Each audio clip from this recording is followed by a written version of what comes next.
നമസ്കാരം. ഒരു കാലഘട്ടമുണ്ടായിരുന്നു. പാല എന്ന് നമ്മൾ കേട്ടാൽ അതിന് സമം കെ എം മാണി എന്നായിരുന്നു എല്ലാവരും ചിന്തിച്ചിരുന്നത്.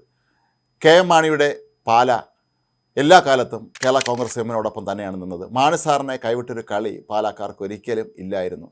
മാണി സാർ തന്നെയാണ് ഒരുപക്ഷെ ആധുനിക പാലയുടെ പിതാവ് എന്ന് പറയുന്ന തരത്തിലേക്ക് അത്രയേറെ വികസന പ്രവർത്തനങ്ങൾ അവിടെ നടത്തുകയും അവിടുത്തെ ജനസാമാന്യങ്ങൾക്കിടയിലൊക്കെ തന്നെ ജാതിമത ഭേദമന്യേ അസാമാന്യമായ സ്വാധീനമുണ്ടായിരുന്ന വ്യക്തി തന്നെയായിരുന്നു കെ എം മാണി.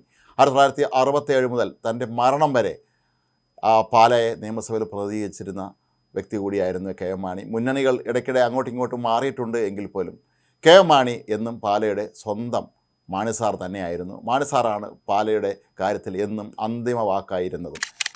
കേരളത്തിൽ ഒരുപക്ഷെ ഏറ്റവും അധികം ബജറ്റുകൾ അവതരിപ്പിച്ചിട്ടുള്ള ധനകാര്യമന്ത്രി കെ എം മാണി ആയിരിക്കും. അവർ അതിനെയൊക്കെ തന്നെ പാലാ ബജറ്റ് എന്ന് പറഞ്ഞ് കളിയാക്കുന്ന രീതിയും പ്രതിപക്ഷത്തിനുണ്ടായിരുന്നു. കാരണം പാലായ്ക്ക് വാരിക്കോരി നൽകുന്ന ഒരു രീതി തന്നെയായിരുന്നു മാണി സാറിന് എക്കാലത്തും ഉണ്ടായിരുന്നത്. എന്നാൽ മാണി സാറിൻ്റെ കാലശേഷം ഉണ്ടായ വലിയൊരു മാറ്റം ഇപ്പോൾ കേരള കോൺഗ്രസിൻ്റെ അല്ലെങ്കിൽ കേരള കോൺഗ്രസ് മാണി ഗ്രൂപ്പിൻ്റെ അസ്തിത്വം തന്നെ ചോദ്യം ചെയ്യുന്ന തരത്തിലേക്ക് എത്തിയിരിക്കുന്നുവെന്നാണ് ഇപ്പോൾ തദ്ദേശ ഭരണ തെരഞ്ഞെടുപ്പ് സൂചിപ്പിക്കുന്നത്. കഴിഞ്ഞ നിയമസഭാ തെരഞ്ഞെടുപ്പിൽ കെ എം മാണിയുടെ മകൻ ജോസ് കെ മാണി തന്നെ ഈ മണ്ഡലത്തിൽ പരാജയപ്പെടുകയായിരുന്നു. ജയിച്ചിരുന്നെങ്കിൽ അദ്ദേഹം സംസ്ഥാനത്ത് മന്ത്രിയാകുമായിരുന്നു എന്നുള്ള കാര്യവും ഉറപ്പാണ്. ഇപ്പോൾ തദ്ദേശ ഭരണ തെരഞ്ഞെടുപ്പ് പൂർത്തിയായപ്പോൾ അവിടെ വീണ്ടും കേരള കോൺഗ്രസ് മാണി ഗ്രൂപ്പിന് വലിയ തോതിലുള്ള തിരിച്ചടി തന്നെയാണ് ഏറ്റിരിക്കുന്നത്.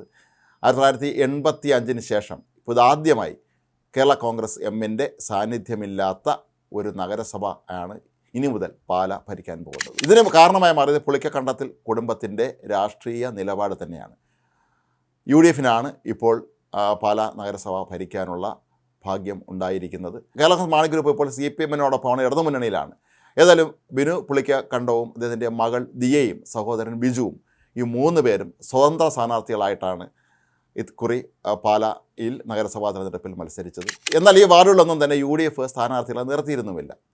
ഏറ്റവും ഒടുവിൽ തെരഞ്ഞെടുപ്പ് ഫലം പുറത്തു വന്നപ്പോൾ ബിനുവും മകൾ ദിയയും സഹോദരൻ ബിജുവും ജയിച്ചിരുന്നു.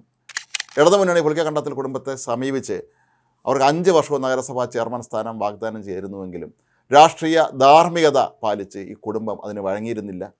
ഇപ്പോൾ ബിനുവിൻ്റെ മകൾ ദിയ പാല നഗരസഭയുടെ ചരിത്രത്തിലെ ഏറ്റവും പ്രായം കുറഞ്ഞ അധ്യക്ഷയെ തിരഞ്ഞെടുക്കപ്പെട്ടിരിക്കുകയാണ്. 21 വയസ്സാണ് ദിയയുടെ പ്രായം. മദ്രാസിലെ പ്രശസ്തമായ മദ്രാസ് ക്രിസ്ത്യൻ കോളേജിൽ നിന്ന് ഇക്കണോമിക്സിൽ ബിരുദം പൂർത്തിയാക്കി MBA ഒക്കെ ചേരാനിരിക്കുമ്പോഴാണ് ഈ തിരഞ്ഞെടുപ്പ് വന്നത്. അങ്ങനെ ദിയ തിരഞ്ഞെടുപ്പിൽ മത്സരിക്കുന്നത്. ബിനുവും സഹോദരൻ ബിജുവും തിരഞ്ഞെടുപ്പിൽ വിജയിക്കുകയും ചെയ്തിട്ടുണ്ട്. ഇവിടെയാണ് രാഷ്ട്രീയ ധാർമ്മികത എന്നൊന്ന് നമ്മൾ മനസ്സിലാക്കേണ്ടത്.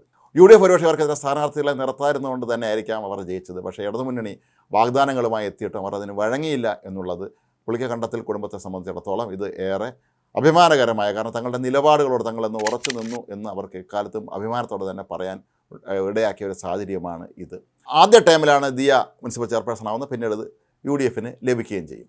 അപ്പോൾ ഏതായാലും ഈ പുളിക്കക്കണ്ടത്തിൽ കുടുംബത്തെക്കുറിച്ച് പറയുമ്പോൾ ബിനുവും ബിജുവും ഒക്കെ തന്നെ രാഷ്ട്രീയപരമായി പാലായിലെ അതിശക്തരായ വ്യക്തികൾ തന്നെയാണ്. ബിനു പുളിക്കക്കണ്ടത്തിൽ ഏതാണ്ട് 2 പതിറ്റാണ്ടുകളോളം പാലായിൽ നഗരസഭാംഗമായിരുന്ന വ്യക്തിയാണ്. അദ്ദേഹം സഹോദരൻ ബിജുവും അവിടെ രാഷ്ട്രീയമായി വളരെ തൻ്റെ സാന്നിധ്യം അറിയിച്ചാണ്. കേന്ദ്രമന്ത്രി സുരേഷ് ഗോപിയുടെ വളരെ സന്തത സഹചാരിയൊക്കെ ആയിരുന്ന വ്യക്തി കൂടിയാണ് ബിജു പുളിക്കക്കണ്ടത്തിൽ.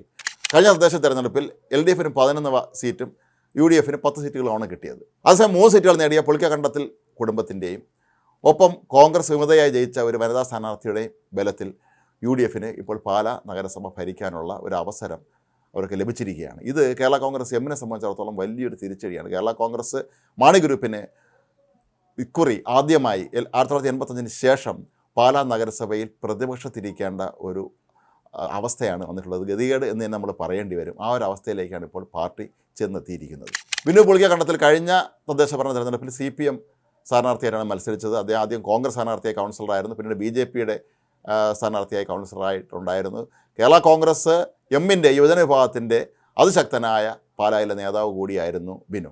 എന്നാൽ ജോസ് കെ മാണിയുടെ രാഷ്ട്രീയ വളർച്ചയ്ക്ക് ഇദ്ദേഹത്തിൻ്റെ രാഷ്ട്രീയപരമായ ഉയർച്ച തടസ്സമാകുമെന്ന് കരുതി പാർട്ടിയിൽ ഒതുക്കപ്പെടുകയായിരുന്നു എന്നാണ് പിന്നീട് ബിനുവിൻ്റെ അനുയായികൾ ആരോപിച്ചിരുന്നത്.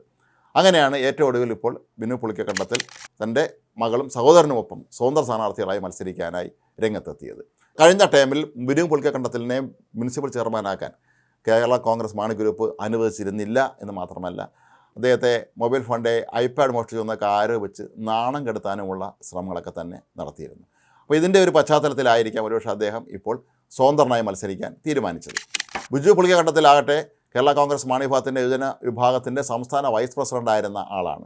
ചുരുക്കത്തിൽ പാലായിലെ കേരള കോൺഗ്രസിൻ്റെ ശക്തി കേന്ദ്രങ്ങളായിരുന്ന, ശക്തിദുർഗങ്ങളായിരുന്ന, ഒരു കാലത്ത് അവിടെ പാർട്ടിയെ അതിശക്തമായ രീതിയിൽ മുന്നോട്ട് നയിച്ചിരുന്ന ഒരു കുടുംബമാണ്. ആ കുടുംബത്തിലെ പ്രധാനപ്പെട്ട അംഗങ്ങളാണ് ഇപ്പോൾ UDF-നൊപ്പം ചേർന്നിരിക്കുന്നത് എന്നുള്ളത് കേരള കോൺഗ്രസ് മാണി ഗ്രൂപ്പിനെ സംബന്ധിച്ചിടത്തോളം വലിയൊരു തിരിച്ചടി തന്നെയാണ്. മാസങ്ങൾക്കുള്ളിൽ നടക്കാനിരിക്കുന്ന നിയമസഭാ തിരഞ്ഞെടുപ്പിൽ ഇതിൻ്റെ പ്രത്യാഘാതം അല്ലെങ്കിൽ ഇതിൻ്റെ പ്രതിഫലനം ഉണ്ടാകും എന്ന് തന്നെയാണ് പൊതുവെ രാഷ്ട്രീയ നിരീക്ഷകർ വിലയിരുത്തുന്നത്. പാലായിൽ കേരള കോൺഗ്രസിന് പ്രസക്തി നഷ്ടപ്പെടുന്നു, കേരള കോൺഗ്രസ് മാണി ഗ്രൂപ്പിൻ്റെ പഴയ പ്രതാപം അവർക്ക് ഇല്ലാതായിരിക്കുന്നു എന്നുള്ളതിൻ്റെ വ്യക്തമായ സൂചന തന്നെയാണ് ഇപ്പോൾ ഈ ഒരു പുളിക്കക്കണ്ടത്തിൽ കുടുംബത്തിൻ്റെ ഈ ഒരു വിജയം. ഇപ്പോൾ ദിയ എന്ന ഈ ഒരു ചെറിയ പെൺകുട്ടി, 21കാരി കുഞ്ഞുമാണി, അതായത് കെ എം മാണിയുടെ മകനായ ജോസ് കെ മാണിയെ ഈ മേഖലയിൽ മലർത്തിയടിച്ചിരിക്കുന്നു, പാലാ മേഖലയിൽ തോൽപ്പിച്ചിരിക്കുന്നു എന്നുള്ളത് തന്നെയാണ് നമുക്കിതിലൂടെ പറയാൻ കഴിയുന്നത്. ഏതായാലും കേരള കോൺഗ്രസ് എമ്മിനെ സംബന്ധിച്ചിടത്തോളം ഇനി അങ്ങോട്ടുള്ള കാലഘട്ടം ജീവൻ മരണ പോരാട്ടമാണ്. കാരണം ഇടുക്കി, കോട്ടയം ജില്ലകളിലൊക്കെ തന്നെ കഴിഞ്ഞ തദ്ദേശ ഭരണ തെരഞ്ഞെടുപ്പിൽ UDF-നുണ്ടായ അഭൂതപൂർവമായ നേട്ടം അത് കേരള കോൺഗ്രസ് എമ്മിൻ്റെ തിരിച്ചടിയായിട്ട് തന്നെയാണ് കണക്കാക്കപ്പെടുന്നത്. കഴിഞ്ഞ നിയമസഭാ തെരഞ്ഞെടുപ്പിൽ കേരള കോൺഗ്രസ് എമ്മിൻ്റെ സാന്നിധ്യം ഈ മേഖലകളിലൊക്കെ തന്നെ ഇടതുമുന്നണിക്ക് കൂടുതൽ സീറ്റുകൾ നേടുന്നതിന് ഏറെ സഹായകരമായി മാറിയിരുന്നു. പക്ഷേ ഇപ്പോൾ ആകെ സ്ഥിതിഗതികൾ മാറി മറിയുകയാണ്. കേരള കോൺഗ്രസ് എമ്മിൻ്റെ പ്രസക്തിയെ തന്നെ ചോദ്യം ചെയ്യുന്ന തരത്തിലേക്ക് കാര്യങ്ങൾ നീങ്ങുന്നു എന്നുള്ളതിൻ്റെ വ്യക്തമായ സൂചന തന്നെയാണ് അഭിനുവിൻ്റെയും കുടുംബത്തിൻ്റെയും വിജയവും ഇനി അങ്ങോട്ടുള്ള നാളുകളിൽ പാലാ നഗരസഭ UDF ഭരിക്കുന്നത്.